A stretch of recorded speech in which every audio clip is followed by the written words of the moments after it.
하나님은 보이지 않습니다. 하지만 하나님이 하신 일을 보면서 하나님이 계시구나 이걸 알 수 있는 거예요. 하나님의 존재를 알 수 있는 것은 바로 믿음이다. 믿음. 자, 오전에 했던 것 이야기할게요. 하나님과 사람, 동물 차이점이 있어요. 자, 여기는 보이지 않는 세계, 여기는 보이는 세계, 그렇죠? 그런데 사람은 뭐예요? 중간입니다. 보이는 세계와 보이지 않는 세계 중간에 있습니다. 왜 중간이라고 이야기할까요? 사람은 몸은 흙으로 왔잖아. 보이는 세계죠. 그죠? 그런데 영은 뭐예요? 영은 하나님께로 왔어요. 그래서 보이지 않는 세계. 사람은 두 가지를 다 같이 갖고 있어요. 그래서 사람이 죽으면 몸은 보이는 세계로 들어가요. 그러나 영은 보이지 않는 세계로 갑니다. 이것이 보이는 세계와 보이지 않는 세계의 특징입니다. 자, 그러면 하나님의 존재하심과 하나님의 창조를 어떻게 알 수 있냐? 믿음으로 받아들이고 믿음으로 깨달음으로 알게 되는 거죠. 성경에 있는 말도 안 되는 이야기, 상식선에서 봤을 때 엄청난 기적의 이야기를 어떻게 이해합니까? 믿음으로 받아들이기 때문에 알게 되는 거죠. 동정녀 탄생, 오병이어의 기적, 홍해에 가르는 사건, 이거는 도무지 받아들일 수 없는데 믿음으로 이해하면 그것이 100% 수용이 되는 거예요. 자, 오늘 여기서 중요한 것을 얘기하려고 합니다. 그러면 어떤 믿음의 오늘 본질에 대한 이야기를 하고 있어요. 믿음의 본질, 어떤 믿음으로 살 것인가, 이겁니다. 어떤 믿음으로 살 것인가. 자, 먼저 믿음은 수용이다. 이것이 중요해요. 믿음은 증명하는 것이 아니고 수용하는 것이다. 이건 뭘 얘기하냐면 믿음의 대상에 대한 이야기하는 거예요. 지금 이건 뭐라고요? 믿음의 대상. 하나님에 대해서 이해할 때 믿음, 하나님을 증명할 수 있어요, 없어요? 불가능하지요? 믿음은 증명하는 것이 아니고 수용하는 겁니다. 하나님에 대해서, 믿음의 대상이 하나님에 대해서는 옛날에 중세에 그 하나님을 증명하려고 했어요. 토마스 아퀴나스 같은 사람은 하나님 믿는 사람인데 이 유명한 그 철학을 배우다 보면 신존재 증명이라는 것을 보게 됩니다. 신존재 증명, 하나님에 대해서 존재한다는 것을 증명하려고. 그래서 우주론적 증명, 존재론적 증명, 목적론적 증명 뭐 이런 걸 배웠는데요. 그런데 전제가 뭐냐? 하나님이 계신다는 것을 전제로 하고 증명을 하는 거예요. 만일 무신론자가 하나님을 존재를 증명하려고 불가능한 거죠. 벤허를 지었던 사람이 있잖아요. 이 사람이 하나님을 안 믿는 무신론자인데, 그래서 하나님이 없고 이 신이 가짜라는 것을 증명하려고 성경을 읽다가 뒤집어졌어요. 하나님은 계신다. 그래서 쓴 게 벤허잖아요. 벤허, 유명한.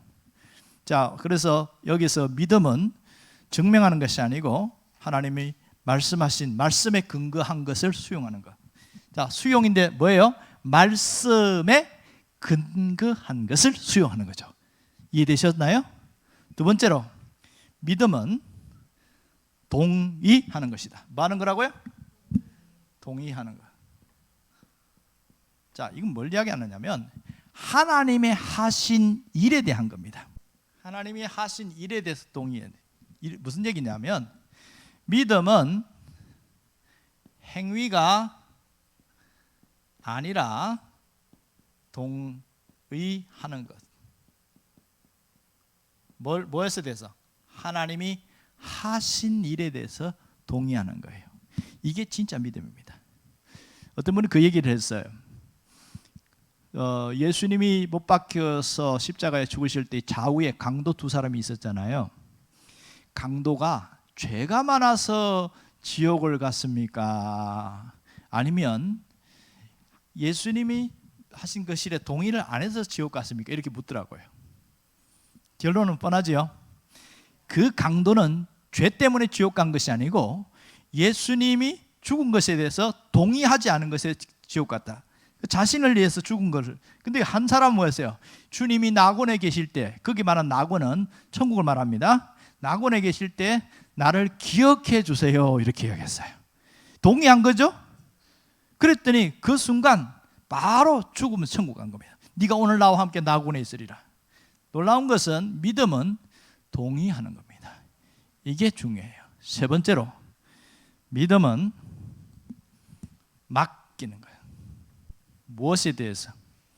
믿음은 미래에 대해서, 사후에 대해서 맡기는 것. 믿음은 맡기는 것이다. 자, 반대가 뭐예요? 믿음을 맡기는 것은. 반대가 뭐예요? 내가 하는 것이 아니고 하나님이 하실 것에 대해서 전적으로 의탁하는 것. 하나님이 하신 것에서 위탁, 의존하는 것. 의존하는 것. 이게 믿음이라는 거예요. 자, 현재에도 하나님이 하실 걸 맡기지만 미래에 하나님 할 것도 맡길 수 있어야 돼요. 진짜 믿음은 진짜 맡깁니다. 그리고 죽음 이후, 사후, 죽음 이후에 대해서도 모든 걸 맡기는 거예요. 이게 중요합니다. 자, 여기서 얼마나 맡기냐, 퍼센트가 중요합니다. 내가 불안함이나 두려움이 많다 그러면 얼마 맡겼어요. 얼마큼 맡긴 거예요? 50%밖에 못 맡긴 거죠. 왜? 50%는 불안하는 거니까. 20% 맡긴 사람은 80% 불안과 두려움에 사로잡혀요. 그런데 80% 맡긴 사람은 20%의 어떤 두려움과 불안함이 있는데 나머지는 완전히 맡기니까 훨씬 더 안정감 있게 살겠지요. 그런데 100% 의탁, 위탁, 의존한 사람은 사람이 달라요. 완전히. 제가 오늘 오전에 그 얘기를 한 거 기억나시는지 모르겠어요. 믿음이 뭐냐 이야기할 때에 믿음은 삶을 움직이는 힘이다. 기억나십니까? 삶을 움직이는 힘이라고 그랬어요. 믿음은 삶을 움직이는 힘이고 믿음은 삶을 일으키는 능력이에요. 왜 그래요? 삶의 방향을 결정하기 때문에. 믿음이 우리 삶의 방향을 결정합니다. 보세요. 처음 두 사람이 교회에 나왔어요. 예배당에. 그런데 한 사람은 6개월이 지나도 1년이 지나도 믿음이 항상 그 모양이야. 그런데 어떤 사람은 6개월이 지났는데 믿음이 확 자랐어요. 1년 지났는데 이만큼 자랐어요. 자, 그러면 똑같은 두 사람이 예배당에 왔는데 사람이 어떻게 살아갈까요? 한 사람은 그냥 교회 가기 전이나 교회 안 간 거나 비슷하게 살아가. 교회 열심히 조금 다닌 정도고. 그런데 한 사람은 어떻게 살아요? 완전히 믿음으로 살아가는 거예요. 믿음으로 살아가요. 두 사람 다 여전히 어려웠어요. 경제적으로 어렵고 삶이 막 그렇게 막 남편과 관계가 두 사람 똑같이 안 좋았어요. 예를 드는 거예요. 그런데 이 한 사람은 매왔고 힘들고 하소연하고 어렵다고 그러고 1년이 지나 똑같아 그 모양이야. 그런데 이 한 사람은 믿음이 자라는 만큼 어떻게 할까요? 기도의 양이 많아지고 자기 삶이 당당해지기 시작하는 거예요. 환경은 덜 바뀌는데 뭐가 바뀌었을까? 내가 바뀐 거예요. 내가 바뀌는 거예요. 삶을 움직이는 힘이 강해졌어요. 그런데 믿음은 그냥 단순히 저 사람 믿음으로 사는구나 그걸로 끝나요? 믿음의 어떤 결과가 나타날까요? 나타나요? 안 나타나요? 나타난다고 해야 그 다음 빨리 마무리를 할 거 아닙니까? 믿음에는 반드시 결과가 나타나게 되어 있습니다. 모세가 지팡이를 내리칠 때에 믿음으로 했을까요? 믿음 없이 했을까요? 믿음으로 했겠죠. 그러니까 이렇게 갈라지는 거죠. 믿음은 굉장한 능력이 나타납니다. 실제 믿음은 능력이 나타나게 돼 있어요. 그 사람의 선포한 대로 되고 있어요. 그 사람의 믿음의 분량이 100%면 선포한 대로 이루어지게 된단 말입니다. 그래서 오늘 하나님이 내 삶에 새 일을 행할 것이다 선포하면, 믿음에 충만한 상태에서 선포하면 어떻게 될까요? 새 일이 일어나는 거예요. 어떤 일을? 반드시 하나님이 광야의 길을 내시는 역사가 일어나는 거죠. 사막에 강이 열리는 역사가 일어나는 거죠. 이게 믿음의 선포가 나타나는 거예요. 자, 지금 이제 1월 지나고 2월 왔어요. 2월 왔는데 계속 선포하고 또 선포하면 이 한 해 갈 때 어떻게 될까? 믿음으로 선포한 사람은 결과가 다릅니다. 그런데 좋은 말씀이네. 고개 끄덕끄덕하고 그렇지 그걸 감동받고 집에 갖고 완전 확 원점으로 돌아가 살았어. 1년 내도록 그렇게 살았어. 그 사람하고 이 말씀 붙들고 내가 이제 선포하면서 내가 나갈 거야. 내 삶의 방향이 바뀔 거야 하고 계속 한 사람하고 어떻게 될까?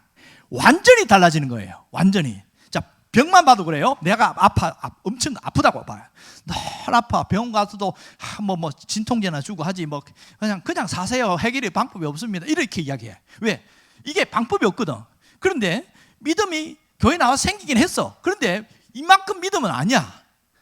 근데 말씀을 들으면서 그렇구나. 믿음은 삶을 움직이는 힘이구나. 그걸 탁 깨닫고 선포하기 시작하는 거야. 하나님, 내 삶에 새 일이 열리게 하고 내 몸에 새 일이 열리게 해주세요. 이렇게 선포하기 시작했어. 진짜 일어날까 안 일어날까? 일어납니다. 연말인데 사람이 멀쩡해져 있는 거예요. 건강해졌어. 어떻게 해서 건강해졌냐고. 무슨 좋은 약을 먹었냐고. 병원에 가니까 의사가 그렇게 하는 거예요. 아니, 요새 어떤 음식을 뭐 드셨어요? 먹은 거 없는데요. 이 사람은 믿음으로 선포해서 건강해진 거예요. 가능할까요? 불가능할까요? 가능합니다. 내가 하는 일에 막힌 게 있어요. 뭔가가 다 안 뚫려요. 그럼 어떻게 해요? 단순히 하나님 도와주세요, 해결해 주세요, 기도만 할 게 아니고 믿음으로 선포하시길 바랍니다. 자, 믿음은 수용하는 거예요. 하나님의 역사심을 내가 하나님을 증명하는 것이 하나님 말 그대로 수용하는 거죠. 두 번째, 믿음은 동의하는 겁니다. 행위가 아니라 동의입니다. 내가 열심히 잘해야 구원받는 게 아니고 하나님이 하신 것을 그대로 받아들이는 거죠. 수용이나 동의나 비슷하지만 이것이 조금 다르죠. 하나님이 하신 일에 대해서 동의하는 거니까. 세 번째, 믿음은 뭐예요? 맡기는 거예요. 하나님께 내 삶의 일이라든지 미래라든지 죽음 이후의 세계까지 완전히 맡기고 마지막에 뭐예요? 선포하자. 자, 제가 올해 표가 새 일을 행하신 하나님에 대한 겁니다. 보라, 내가 새 일을 행하리니 이 말씀을 선포하기 시작하면 삶에 놀라운 일이 납니다. 제가 어제도 묵상하면서 하나 떠오르는 게 반드시라는 단어였어요. 이사야 43장 19절을 보면 반드시 내가 그랬죠. 누가 말씀하시는 거예요? 하나님이 하신 거잖아요. 그러면 100% 되겠구나. 자, 똑같이 여기 있는 모두가 이 말씀을 갖고 가슴에 붙들고 갔어요. 그런데 어떤 사람은 진짜 일이 일어나기 시작해요. 어떻게? 선포하니까, 기도하니까, 확신을 가지고 맡기고 하니까 놀라운 일이 일어나는 겁니다. 여러분에게 이런 역사가 일어나기를 바랍니다. 기도하겠습니다.